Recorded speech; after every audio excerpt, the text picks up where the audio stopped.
கலைக்காதலன் 73 என்கிற யூடியூப் சேனலை லைக் பண்ணுங்கள், ஷேர் பண்ணுங்கள், கமெண்ட் பண்ணுங்கள். மறக்காமல் பெல் பட்டனை கிளிக் பண்ணுங்கள்.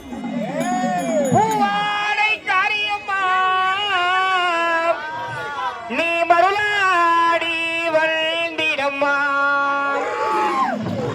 உனக்கை பம்பை மரசொலிக்கு உறுதியிலம் தானொலிக்கு சித்தாங்கு அடை கட்டி தாயணி சீரி இழந்திடம்மா நீர்மலை நொடி பொருள் கொண்டு என் அங்காள ஈஸ்வரி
கலைக்காதலன் 73 யூடியூப் சேனலை லைக் பண்ணுங்கள், ஷேர் பண்ணுங்கள், கமெண்ட் பண்ணுங்கள். மறக்காமல் பெல் பட்டனை கிளிக் பண்ணுங்கள்.